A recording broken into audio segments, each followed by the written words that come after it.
There are the 8 men that are going to take place in the 100 here. We haven't actually had a 100 in Lausanne since 2019.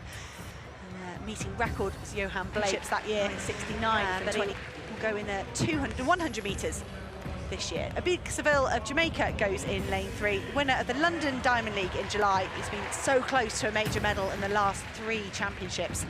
Akani Simbini of South Africa goes in 4. The world indoor bronze medalist from South Africa leads the Diamond League standings this season. Lyles goes in lane 5. Injury delayed the start of his season, but the reigning world and Olympic champion is getting better with every race, but is yet to win a 100 metres.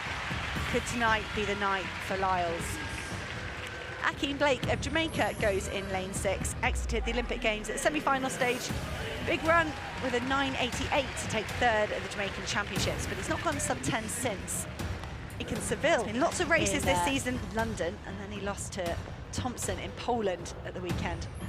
He's got some strong Jamaicans here again.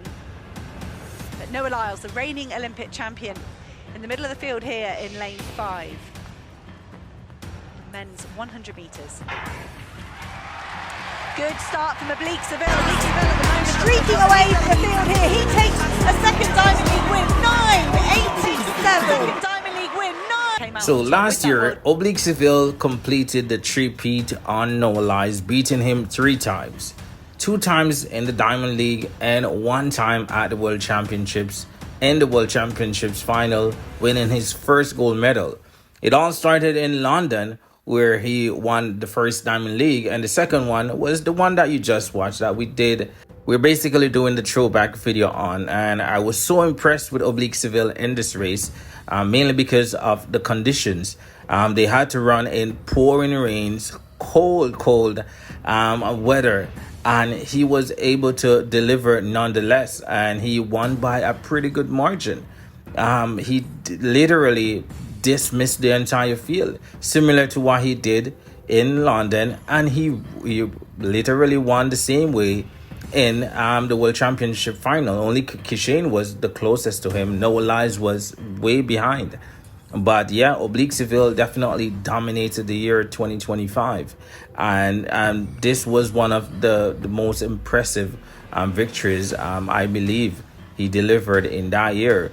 I'm just hoping he could replicate anywhere close to this performance this year, or even go one better and lower his PB, because we know he has been coming. He has been close several years back to back, like 4 years straight. Oblique Seville has been knocking on the door. There was one year that he 2nd, 3rd, and 4th place all got the same time, and he missed out on a medal due to 100 of a second. Yes, and to see him just remain consistent for a full year, because Oblique Seville normally impacted by injuries. Injuries are always impacting him at the wrong time, always at the big moments, the championships. And we saw where he did something different last season. Normally, Oblique Seville, he ran races throughout the season, but we don't normally see him compete on the Diamond League circuit. But this year, well, last year, he did it different. He made sure that he faced his competitors on the biggest stage, besides World Championships and Olympics, would have been the Diamond League. And that's where the top athletes, they lined up, and he did more than 1 races. So him lining up with them, get a feel of the competition before the World Championships, he already know how to beat them. He already know how they run. He already know what speed or how fast they are, because he has done that, he now has the confidence to beat them at a major championships. The nerves doesn't kick in. The injury doesn't play on his mind, so he doesn't have to think about it that much, because he now has the confidence that, hey, I'll beat them already, I can beat them again. So it doesn't play around in his mind. Then he tightens up and the injury gets in play, and everything just goes bad for him, like the previous season. This last season, because he beat them in the regular Diamond League races, now he knows, hey, let me go do it again. And he did just that in the 100-meter final, got his gold.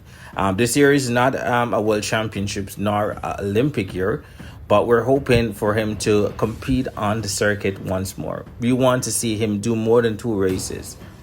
Yes, we would like to see him do a maximum of 3 to 4 races to see how he will perform, or if he can possibly lower his PB, because he has been one of the most dangerous men athletes since Usain, since the Johan Blake, the Safa Powell in terms of Jamaican. Oblique definitely has the speed, and his coach Glenn Mills, the same coach of Usain Bolt, has been telling us that Oblique can go 9.6, and we've just seen just a slight inch of what he can we can do basically.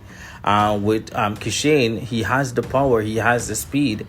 He just needs to finish up his last 20 meters, and he also can do some real damage.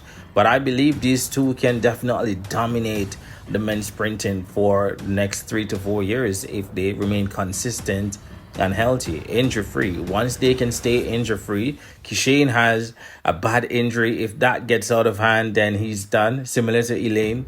And Oblique is the same thing. But if they can, if their staff can manage their injuries and they can stay consistent, then yeah, US has no more gold medal to win, because I don't see Noah Lyles, which is the main contender in the US, to be frank. No one else I'm not seeing. There's Jordan Anthony coming up, but I don't think he's ready for the big guns as yet. But we wait to see what will happen. But yeah, hoping that Oblique can do one more, lower his PB. Possibly we might get, hopefully we might get a 9.6 out of him this season, or even Kishane. But we'll wait to see what happens. But definitely want to hear y'all thoughts on this one in the comments, and let me know if y'all enjoyed that throwback race in the comments.